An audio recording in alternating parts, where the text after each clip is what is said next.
አሹ እጅግ የሚያሳዝን ነገር ደርሶበታል ማለት ነው። የቤዛ ወንድም መንገድ ላይ ጠብቆ ያላካማኔ አድርጎታል። አሹ ማለት እንግዲህ መልካም ልጅ፣ ሩህሩህ፣ ለሴት ልጅ ክብር ያለው ደስ የሚል ልጅ ነው።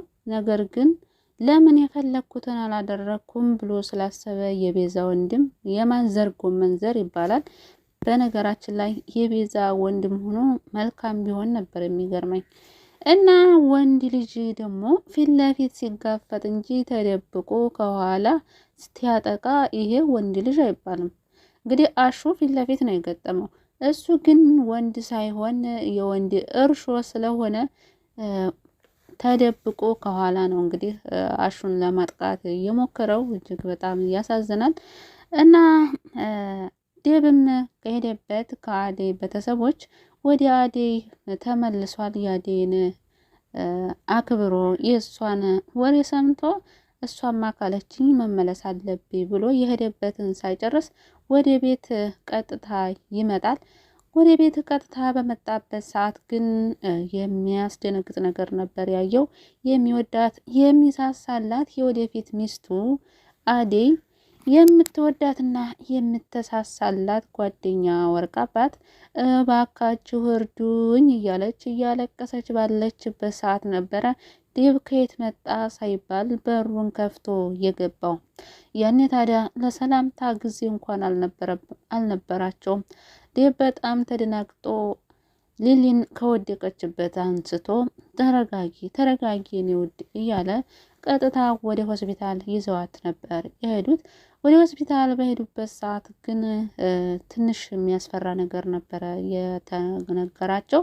ለምን ገብተው እንኳን መጠየቅ አልቻሉም ነበረ። ምክንያቱም ሕክምና ላይ ስላለች እንግዲህ ያው እያዞራት እየወደቀች ስለነበረ ልቧን ነው እንግዲህ ያመማት። በፊት አዙሯት ነበረ የምትወርቀው። አሁን ግን ልቧን ነበረ ብላ የወደቀችው እና ባቡሬ እንደተለመደው ሰታት ብሎ ወደ እነ ሊሊ ቤት ሲሄድ በር ሲያንኳኳ የሚከፍትለት ሰው አላገኝም ነበር። እንዴት ልሽ ለምንድን ነው በር ማትከፍተው ይልና ስልኳን ይሞክራል። ስልኳን በሚሞክር ሰዓትም ስልኩን የሚያነሳው ሰው አልነበረም። እንዴ ጭራሽ ስልክ አታነሳም እያለ ብቻውን እየሳቀም እየተናደደም ከዛ ቀጥታ ለአደይ ስልክ ይደውላታል። አደይ እንዴ ምንድን ነው ሊሊ እኮ ስልክ አታነሳም ይላታል። ሊሊም አደይም በመደናገጥና ቀስ ባለ ድምፅ እኛ እኮ ሆስፒታል ነን፣ ሊሊ እኮ ሆስፒታል ናት ብላ ትነግረዋለች። እና ባቡሬም በጣም ይደናገጥና ምን ተፈጠረ መጣሁ ብሎ ይሄዳል ወደ እነሱ። ቀጥታ በሄደበት እንግዲህ አደይና ዳይመንድም ውጭ ተቀምጠው እየተንቆራጠጡ ነው። ካሁን ዶክተሮቹ ግቡ ይሉናል እያሉ እነሱን እየጠበቁ ነው። አደይም ኧረ እባክሽ ተረጋጊ ይላታል ዳይመንድ። እሺ እረጋጋለሁኝ፣ ተረጋጊ እንጂ እኮ ደህና ናት እኮ እኔን አታምኝኝም እንዴ አታምኝኝም እያለ እሷን ለማረጋጋት ይሞክራል። እሷም ኧረ አምናሃለሁ ትለዋለች። እሺ አሁን ሕክምና ላይ ስላለች እንጂ ደህና ናት ምንም አትሆንም እያለ ያነጋጋታል። እኔ ምልሽ ለምንድን ነበር አጣልፈሽ እየጠራሽኝ? ነገሮችን ሳንጨርስ እኮ ነው ብድግ ብለን የመጣ ነው እያለ ያወራታል። አደይም እንዴ አባዬ ከሰማ እኮ ጥሩ አይመጣም ብዬ እኮ ነው ትላለች። ነገር ግን አደይ ለአባቷ ሳይሆን ቶሎ እንዲመጣ ያደረገችው የብርሃንን ወሬ ስለሰማች ነው። አምሌት ሳትያዝ ወይኔ ሳልቀማ ብላ ስላሰበችና ባሏ ከመቀማቱ በፊት ወደ ራሷ እንዲመለስ ስለፈለገች እንጂ አባቷን ስለፈራች አይደለም። አባቷን ብትፈራማ ቀድሞም አትልከውም ነበረ። እናም እንዲህ ኧረ ስለ አባትሽማ መፍራት የለብሽም እሱ እኮ ዳይመንድ ይነግሯቸዋል እኮ ይላታል። ነገር ግን አደይ አእምሮም ሆነ ልቧ ሊሊ ዘንድ ስለነበረ ምንም አላዳመጠችውም። ምክንያቱም ስለ እሷ ሳይሆን ስለ ሊሊ ነው እየተጨነቀች ያለችው። እና እንግዲህ እንደዚህ እያወሩ ባሉበት ሰዓት ባቡሬ ይመጣል። ባቡሬ መጥቶ የት ናት እያለ እንግዲህ ለማየት ሲጓጓ ተረጋጋ አሁን እዚህ ቁጭ በል ውሃ ላምጣልህ ብሎት ዴብ ውሃ ሊያመጣለት ይሄዳል።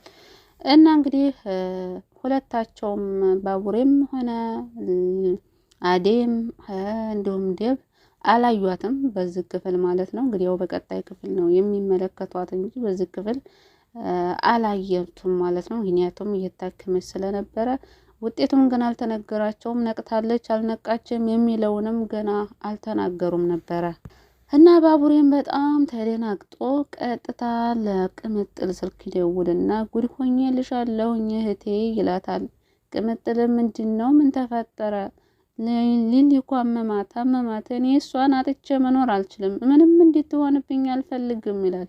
ተረጋጋ ወንድሜ መጣሁኝ ብላ ልትመጣ ስትል እንግዲህ ኪንጎና ዳይመንድ ቅምጥልን ይቅርታ ለመጠየቅ ምንድነው የሚባለው? የሚነፋ ነው የሚባለው። ብዙም አያያዘኝም። እሱን ሁለት ገዝተው ይዘው ይሄዱና ሳታስበው በሩን ከፍተው ይገቡና እሱን ሲያፈነዱባት እሷ ደግሞ አንደኛ ሊሊታማ ሆስፒታል ስለሆነች በጣም ተደናግጣ ለመውጣት እየሞከረች ነበር። ሁለተኛ ደግሞ በዚህ ሳታስበው ሲያፈነዱባት በጣም ተናደደች። ምን አይነት ጅል ናቸው? እኔ እኮ ዳይመንድ ከኪንጎ እንኳን ትሻላለህ ብዬ ነበር፣ የማትረቡ ጅል ሁላ ብላ እንግዲህ ጥላቸው ትወጣለች።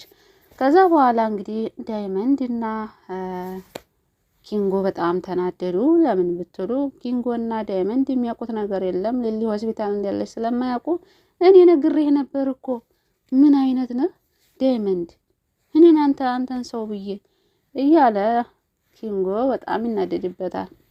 ዳይመንድም ኧረ እባክህ አንተ ደግሞ እና ታዲያ ሰው ያለውን ነው የሚሰጠው፣ ሰው ባለው ነው የሚሸና እያለ እንግዲህ ቀልዱን ይጀምራል ማለት ነው። በሌላ ትሸናለህ? ባለህ እኮ ነው እንዴ አንተ ምንም የለ እኔ ምንም የለ፣ ስለዚህ ያለኝን አውጥቼ ሰጠው። ምን እናርግ ነው የምትለኝ እያለ ይቃለዳሉ። እና የፍቅር እናትም ስልክ እየደወለች ነው። አንድ ጊዜ ዴብ ጋር አንድ ጊዜ ደግሞ አዴጋ ስልክ ብትደውል ሁለታቸውም አይነሱም። የፍቅር እናት ተጨናነቀች። እንዴ ልጆች ምን ሆነው ነው ስልክ አያነሱም ምሳ ትላለች። ፍቅር ደግሞ ነገረኛ አይቶ ወይም አየ አሁን እሱና አሁን ሁለታቸው እየተጋተቱ ነው እንጂ ምን ይሆናል ብለሽ ነው? ከኛ እኮ አዴይም አስበለጠ ዴብ እያለች እንግዲህ ታወራለች። የፍቅር እናት ኧረ ልጄ ተረጋጊ፣ እንደዛ አይመስለኝም፣ በሰላማቸው አይደለም። ኧረ ተይኝም አየ አንቺ አታምኒም እንዴ? አዴይ መክራው ነው ባክሽ፣ የእሷን ምክር ሰምቶ ነው ትላለች። የፍቅር እናት እሰይ እንኳን ሰማ፣ ሚስቱ አይደለች? የሚስቱን ምክር ያልሰማ የማን ሊሰማ ነው? ሚስቱ አትበይ ማየ፣ ማን ነው የእሷ ባል ያደረገው? በግዴኔ ካልሆነ ትላለች። አይ ፍቅር ግን እንደው መቼ ነው የሚለቃት? ወይኔ ጉዴ! እንግዲህ የፍቅር እናትም ያላት አማራጭ አሹን ወደ እነሱ መላክ ነው። በእርግጥ መጀመሪያ ሮማን ነበረች ለመሄድ ያሰበችው፣ ግን ደግሞ አይ አሹ ይሻላል ብላ አሹን ላካዋለች የፍቅር እናት። አሹን ልካው አሹ እየገሰገሰ ወደ እነ ሊሊ ቤት እየሄደ ባለበት ሰዓት እንግዲህ አዴንና ዴብን መንገድ ላይ ያገኛቸዋል። እንዴት ነው እንኳን ሰላም መጣ ብለው ተቃቅፈው አወሩ። እትዬ እኮ ስልክ ስታጮላችሁ አታነሱም ምንድን ነው ብሎ ይነግራቸዋል።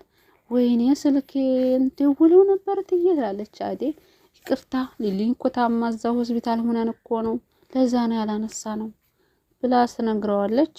እሺ በቃ ለማንኛቸውም ዴብ አንተ ወደ ቤትህ ተመለስ፣ ንገራቸው ምን እንደተፈጠረ፣ ለዛ ነው ስልክ የማናነሳው። እኛ ደግሞ ወደ ቤት እንሄድና እስኪ የሚጠጣም ልብስ የሚቀየርም ለሊሊ ይዘንላት ልንሄድ ነው የመጣ ነው ብለው እንግዲህ ዴብና አደይ ቀጥታ ወደ ሊሊ ቤት ነበረ የሄዱት ማለት ነው። ለሊሊ የሚጠጣም ሆነ የሚበላውንም ምንም ነገር ልትወስድላት ነበር። ነገር ግን ዴብ ልብስ ይዘሽላት እንጂ የሚበላ ነገር መብላት አትችልም። ምክንያቱም ግሉኮስ ተሰክቶላት ስለነበረ የምግብ ግሉኮስ ተሰክቶላታል፣ ይሄን አትበላም ብሏታል። ምግብም አልሰራችም ማለት ነው። እንግዲህ ያው ቀጣይ ክፍል ምን ይፈጠራል? ሊሊ ምን ትባል ይሆን? ትድናለች? መዳንም አለባት ግዴታ ነው፣ ትድናለች። ግን የልብ በሽታ በጣም ከባድ ነው። ብቻ ሊሊ ዲና ከባቡሬ ጋር ሲፋቀሩ የቀለበት ሲያደርግላት ሲጋቡ ማየት ስለምንፈልግ ዳይሬክተሩ ምንም መሆን የለባትም ሊሊ ምንም መሆን የለባትም። የኔ ቆንጆ፣ የኔ ቀበጥ፣ የኔ አስተዋይ፣ የኔ ገራገር ለሁሉም ሰው ደስ የምትል ልጅ ናት። ከፍቅር ጋር ብቻ ነው እንጂ የማትስማማው። ወይኔ እናንተ ሊዲያ ጠፋች። ለካ ሊዲያ እናቷ ሞታባታለች። በድራማው ሳይሆን የምር እናቷ ስለሞተችባት ነው ከድራማ ወጣቸው። ምስኪን ነፈር የጠፋቸው ከድራማ። እሷ ብትኖር ጥሩ ነበር ማለት ደስ ትለኛለች። በቃ ቀበጥነቷ፣ የዋህነቷ በጣም ነው ደስ የሚለኝ ሊዲያ ማለት ነው። ግን ደግሞ እናቷ ስለሞተችባት ጠፋች። የኔ ምስኪን። ያው ሁሉም ሰው ሟች ነው። ብቻ ሶብር ይስጣት። ሌላ ምን እላለሁ? ለማንኛቸውም ቀጣይ ክፍል በጉጉት እንጠብቃለን። ለዚህ ቻናል አዲስ ከሆናችሁ ሰብስክራይብ፣ ላይክ፣ ሼር እያደረጋችሁ አበረታቱን። መልካምነት ለራስ ነው።